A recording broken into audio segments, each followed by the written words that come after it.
오늘 말씀은 누가복음 14장 25절에서 35절까지의 말씀입니다. 제목은 제자의 길이 되겠습니다. 제자의 길.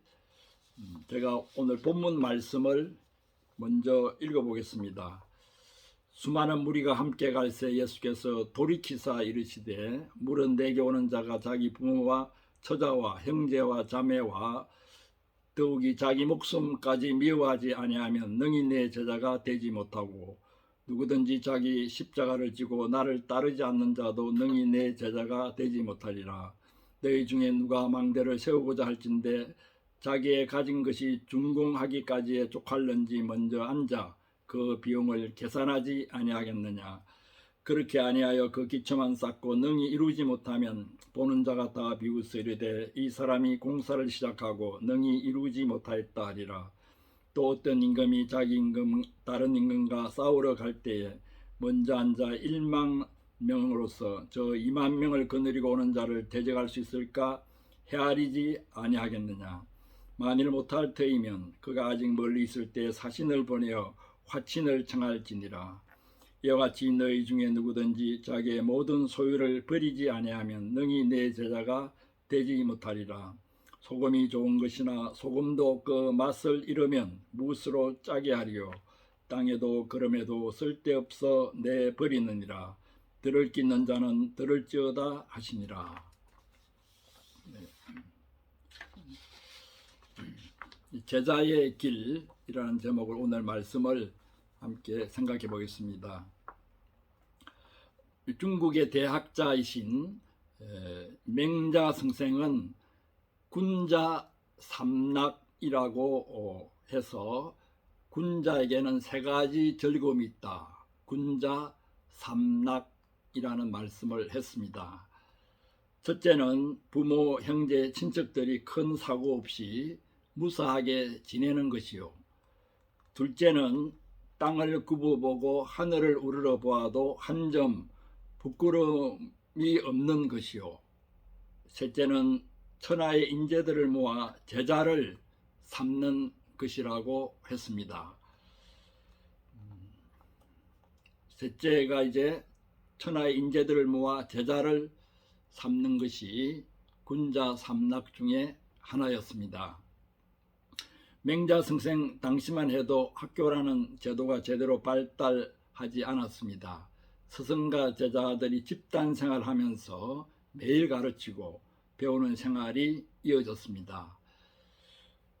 제자의 길이 얼마나 힘든가를 말해주는 유명한 예화로는 열자 선생의 경우를 들 수 있습니다. 열자는 노상씨라고 하는 스승에게서 24년 동안 배웠습니다. 처음에는 노상씨가 열자를 쳐다보지도 않다가 3년이 지난 후에야 꼭 한 번 열자를 쳐다보았습니다. 스승이 3년 만에 자기를 한 번 쳐다본 것에 열자는 감격했습니다. 그리고 다시 노상씨는 열자에 관심을 보이지 않았습니다. 그렇게 5년이 또 흐른 후에 노상씨가 열자를 향해 꼭 한 번 웃음을 지었습니다. 그리고 또다시 7년이 지나고 나서야 노상씨가 열자를 꼭 한 번 자기 옆으로 와 앉도록 했습니다. 그 다시 9년이 지나고 나서야 비로소 열자는 스승이 원하는 단계에 이를 수 있었습니다. 이렇게 고되고 어려운 집단 교습의 형태가 오랫동안 지속되어 오다가 근대에 이르러 학교라는 제도가 생기고 대학이라는 제도가 생겼습니다. 그런데 현대에 와서는 학교와 대학의 제도가 한계에 이르렀습니다. 학교 폭력이니 왕따니 대학 입시 개혁이니 하는 것들이 자주 언급되고 있는 이유가 바로 여기에 있습니다. 그래서 대안학교나 재택 스쿨 같은 것이 등장하면서 다시금 옛날에 집단 교습 형태로 돌아가려는 경향도 있습니다. 앞으로 21세기는 인터넷의 급속한 발달로 학교 제도가 재택스쿨 같은 형태로 획기적으로 바뀔 것입니다. 교회 형태도 많이 바뀔 것입니다. 이번에 코로나 사태로 인하여서 교회도 줌 예배를 드리고 또 유튜브 예배를 드리고 하면서 교회 예배 형태까지도 바뀌고 있는 실정입니다. 예수님 당시의 이스라엘도 스승과 제자들이 집단 생활하면서 가르치고 배웠습니다. 한 스승을 배우고 따르기 위해서는 제자들의 집단에 들어가야 하고 제자의 집단에 들어가기 위해서는 가정과 생업을 버려야만 했습니다. 이것은 예수님의 제자들만 그렇게 한 것이 아니고 석가모니의 제자들도 그랬고 소크라테스의 제자들도 그랬습니다. 또한 세속적인 직업과 관련된 기술을 배우는 데 있어서도 스승과 제자 관계가 엄격했습니다. 견습공, 도제, 숙련공이라고 하여서 오랜 세월 동안 배우고 훈련을 받았습니다. 노만 메일러라는 미국 작가가 쓴 예수의 복음이라는 소설이 있습니다. 제가 번역해서 예수의 일기라는 제목으로 출간된 적도 있습니다. 이 소설에 보면은 예수님도 13살에 아버지 목수 요셉의 도제로 들어가서 다른 10명의 도제들과 함께 14년 동안 목수 일을 배웠습니다. 27살이 되었어야 비로소 예수님도 숙련공으로 자격을 얻게 되었다고 그 소설에서는 쓰고 있습니다. 불교와 가톨릭은 옛날 제자 집단의 성격이 아직도 강하게 남아있는 편입니다. 개신교는 집단에 눌린 개인의 자율성을 강조하다 보니까 제자 집단이 해체되는 방향으로 나아갔습니다. 물론 잘못된 제자 집단은 해체되어야 하고 그런 면에서 개신교가 크게 공헌했습니다. 하지만 수많은 교파 분열이 일어나고 결국 개교회주의로 나아가는 폐단도 있습니다. 요즘 많은 신자들이 생활 속에서 예수의 제자로 살기 위해서 철저히 자신을 훈련시키며 노력하기보다는 그저 신앙을 생활의 한 방편 정도로 여기고 있는 실정입니다. 최근 뉴스들을 보면은 썩어가는 세상에 소금 역할을 해야 할 신자들이 오히려 부패를 조장하는 일에 앞장선 것을 보게 됩니다. 사회적으로 불미스러운 사건이 터지는 현장에는 이상하게도 신자들이 중심 인물로 끼어 있습니다. 소금이 좋은 것이나 소금도 만일 그 맛을 잃었으면 무엇으로 짜게 하리요? 땅에도 그럼에도 쓸데없어 내어버리느니라. 오늘 본문의 34절 35절 말씀이 바로 우리 사회 한복판에서 현실로 나타나고 있습니다. 소금이 맛을 잃었다는 것은 소금이 죽었다는 말입니다. 죽은 것은 부패하고 결국 썩은 냄새를 풍기게 됩니다. 일전에 충격적인 뉴스가 있었습니다. 같은 집에 사는 아버지가 돌아가신 지 일주일이 지나도 알지 못하고 있다가 아버지 방에서 썩은 냄새가 나서 비로소 아들이 방문을 열어보고 부친 사망 사실을 알았다는 것입니다. 죽은 자가 자기가 죽었다는 사실을 썩은 냄새로 알린 셈입니다. 교회가 죽었다는 것도 그 썩은 냄새로 알 수 있습니다. 지금 우리 사회는 교회가 썩은 냄새로 가득합니다. 요한계시록 3장 1절에 보면 이런 교회를 꾸짖는 말씀이 기록되어 있습니다. 사대 교회 사자에게 편지하기를 하나님의 7영과 7별을 가진 이가 가라사대 내가 너의 행위를 아노니 너가 살았다 하는 이름은 가졌으나 죽은 자로다. 너가 살았다 하는 이름은 가졌으나 죽은 자로다. 개신교는 프로테스탄트 개혁이라고 하는 살아있는 이름을 가지고 있습니다. 그러나 주님께서 보실 때에는 살았다 하는 이름은 가졌으나 실상은 죽은 자인지도 모릅니다. 왜 이런 형편으로 떨어졌습니까? 그것은 신자들이 교회 신자는 될지언정 예수님의 제자로서 가야 할 길은 외면하고 포기했기 때문입니다.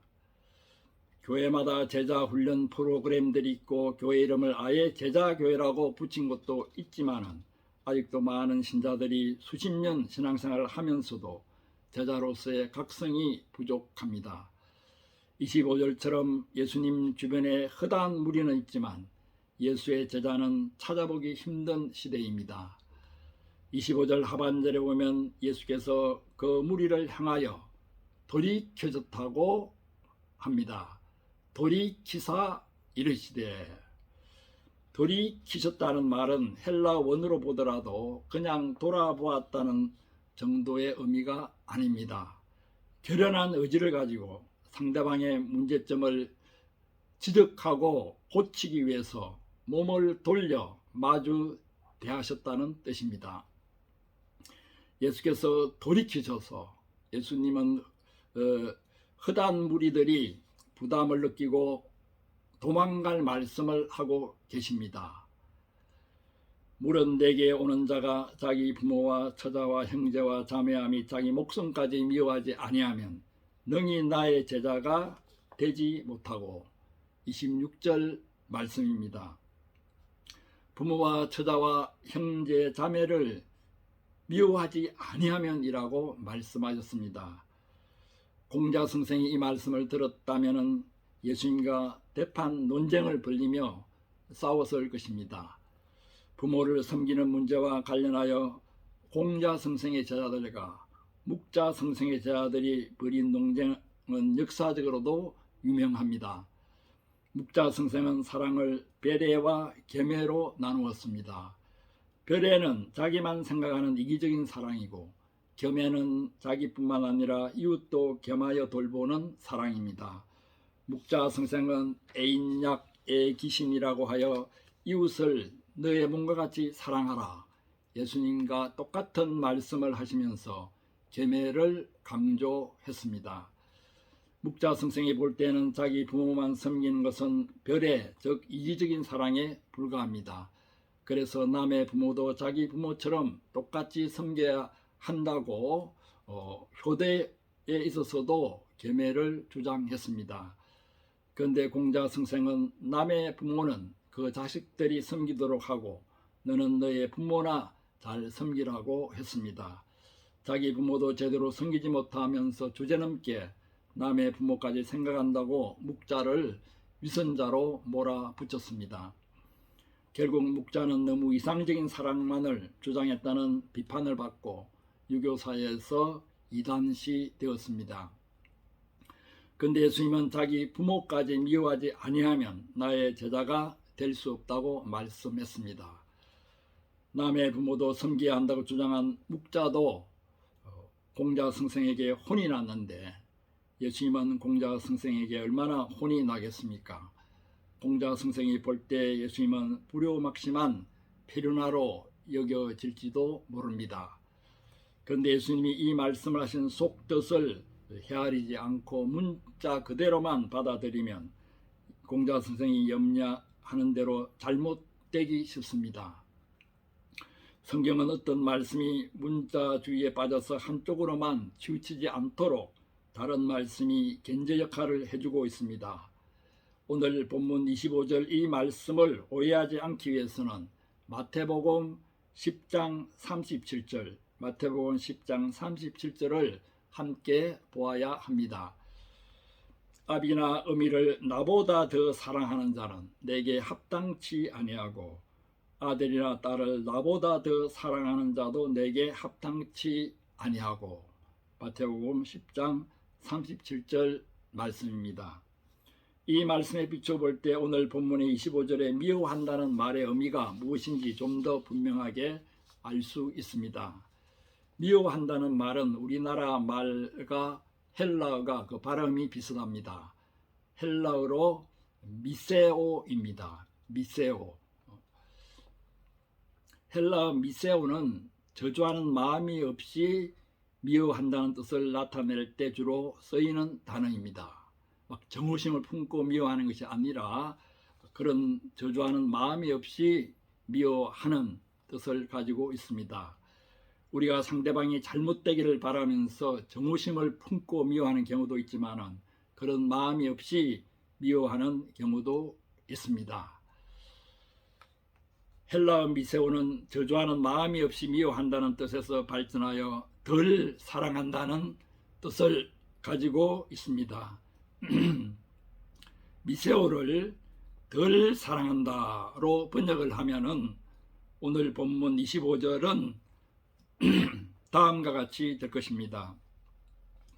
물은 내게 오는 자가 자기 부모와 처자와 형제와 자매와 및 자기 목숨을 나보다 덜 사랑하지 않으면 능히 나의 제자가 되지 못하리라. 이렇게 번역하면은 마태복음 10장 37절과 동일한 말씀이 됩니다.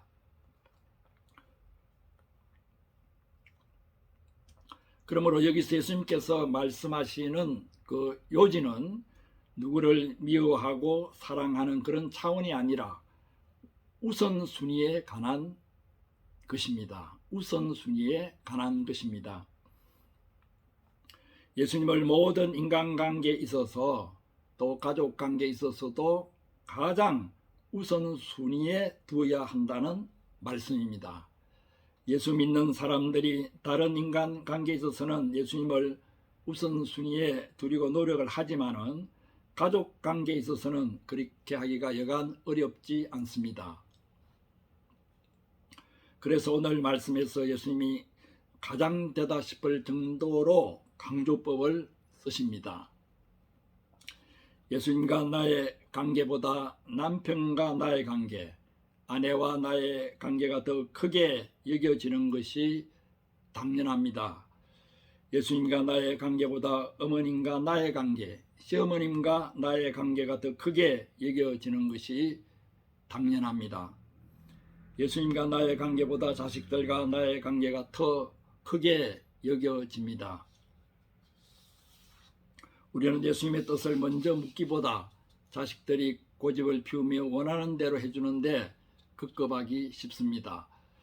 또한 자식들이 원하는 대로 해줄 만한 능력이 없어서 마음이 상하기도 합니다. 그러나 예수님보다 친밀한 이런 가족관계가 예수님의 제자가 되는데 방해가 되기 쉽다는 사실을 명심할 필요가 있습니다. 예수님 주변에 있는 허다한 무리 정도로 만족하겠다면 몰라도 적어도 예수님의 제자로 살려고 마음 먹는다면은 가족관계에 있어서도 예수님을 우선순위에 두는 훈련을 받아야 합니다. 이것이 27절에서 말하고 있는 자기 십자가의 중요한 내용입니다. 누구든지 자기 십자가를 지고 나를 쫓지 않는 자는 능히 나의 제자가 되지 못하리라. 누구든지 자기 십자가를 지고 나를 따르지 않는 자도 능히 나의 제자가 되지 못하리라. 가족관계에서 예수님을 우선순위에 두기 위해 당하는 아픔과 시련들이 바로 우리가 져야 할 중요한 십자가입니다. 이것을 회피하려고 하면 십자가를 지지 않고 내려놓는 것이 되고 예수님의 제자로서 자격 상실이 됩니다. 십자가는 지지 않으려고 하면 할수록 무겁기 그지없습니다. 그러나 어깨에 딱지기로 마음을 먹으면 그때부터 십자가는 나의 일부가 되고 나의 생활 그 자체가 됩니다. 어떤 때는 십자가의 무게조차 느끼지 않게 됩니다. 군대 복무할 때에 완전 군장을 하고 행군을 하는 적이 있습니다. 그때 그 완전 무장을 한 그 짐이 무겁다고 해서 헐겁게 메고 있으면 더욱더 무겁습니다. 그러나 그 짐을 딱 어깨에 고정이 되도록 묶으면 오히려 그 짐의 무게가 가벼워집니다. 십자가를 지지 않으려고 회피하고 하려고 하면 할수록 그 십자가의 무게가 무겁게 느껴집니다. 그러나 십자가를 지기로 딱 결심을 하고 어깨에 딱 닿도록 십자가를 지게 되면 십자가의 무게가 덜 느껴지는 것입니다. 이제 우리는 생각 없이 군중심리로 예수님 주변에 허다한 무리들 속에 섞여 있을 것인가? 예수님의 제자로서 분명한 대가를 치를 것인가? 결단을 해야 합니다. 그렇지 않으면 계산도 제대로 하지 않고 망대를 샀다가 도중에 포기하는 사람과 같을 것입니다. 다른 사람들로부터 비웃음을 당하기 쉽습니다. 예수님의 제자로서 분명한 결단이 없다면 전쟁을 할 때 작전을 짜지도 않고 되는 대로 싸우는 자와 같을 것입니다. 그런 자는 쓰라린 패배를 맛보지 않을 수 없습니다. 전쟁에서 패배하면 일생 동안 포로가 되어서 굴욕적인 삶을 살아가야 합니다. 또한 예수님은 33절에서 예수님의 제자가 되려면 자기의 모든 소유를 버려야 한다고 말씀하셨습니다. 여기서 소유라는 것은 물질만을 의미하는 것이 아니라 자신이 가지고 있는 모든 것을 의미합니다. 공동 번역에서는 그렇게 번역되어 있습니다. 그리고 버린다는 말은 떠난다는 뜻을 가지고 있습니다. 다시 말해 자기가 가지고 있는 모든 것으로부터 떠나지 않으면 예수님의 제자가 될 수 없다는 말씀입니다. 자기가 가지고 있는 어떤 것에 집착할 때 예수님의 제자가 되기 힘듭니다. 예수님 다른 건 다 내어놓아도 이것만은 절대 내어놓을 수 없습니다 하고 집착하고 있는 그것마저도 주님 처분에 맡길 때 비로소 제자의 길로 들어설 수 있습니다. 그때 비로소 성령의 충만을 받게 됩니다. 집착하는 부분이 있는 그만큼 성령께서 우리를 쓰시는데 제한을 받게 됩니다. 성령의 힘으로 살아야 우리가 힘있게 살 수 있는데 집착하는 부분이 있는 그만큼 힘이 빠져서 살게 됩니다. 성령을 근심케 하지 말라, 성령을 소멸치 말라는 말씀이 바로 성령께서 내가 가진 모든 것을 쓰시도록 맡기라는 말씀입니다. 더군다나 믿는 자들이 재물에 대한 소유욕의 노예가 될 때 그가 아무리 자신의 소유를 조금 풀어 좋은 일을 한다고 해도 맛일은 소금으로 버려질 수밖에 없습니다. 정말 예수님의 제자가 되는 데는 대가가 따릅니다. 하지만 제자의 길은 끝까지 가야 할 길입니다. 도중에 포기하려면 처음부터 시작하지 않는 것이 낫습니다. 예수님의 제자로서 부족한 점이 많았지만 그래도 끝까지 제자의 길을 간 베드로 사도도 베드로후서 2장 20절 21절에서 같은 말씀을 하고 있습니다. 만일 저희가 우리 주 대신 구주 예수 그리스도를 알므로 세상의 더러움을 피한 후에 다시 그 중에 얽매이고 지면 그 나중 행편이 처음보다 더 심하리니 의의 도를 안 후에 받은 거룩한 말씀을 저버리는 것보다 알지 못하는 것이 도리어 저에게 나으리라. 우리는 이왕 제자의 길로 들어섰으니 어떤 대가를 치르더라도 끝까지 이 길을 가야 할 것입니다. 예수님은 교회 신자를 찾고 있는 분이 아니십니다. 예수님의 제자를 찾고 계십니다. 예수님은 자기에게 좋은 말씀만 듣기를 원하는 신자를 원치 않으십니다. 십자가를 지기로 결단하는, 자신의 희생을 결단하는, 각오하는 그러한 예수님의 제자를 원하십니다. 오늘도 예수님은 생각 없이 군중심리로 따르는 허다한 신자들 향해서 돌이키십니다. 자기 십자가를 지고 나를 따르지 않는 자는 나의 제자가 능히 되지 못하리라고 경고의 말씀을 하십니다. 제자로서의 단호한 결단을 요구하고 계십니다. 다시 한번 주님 앞에서 우리가 십자가를 질 수 있나 스스로 돌아보고 결단한 이 시간이 되기를 축원합니다. 아멘.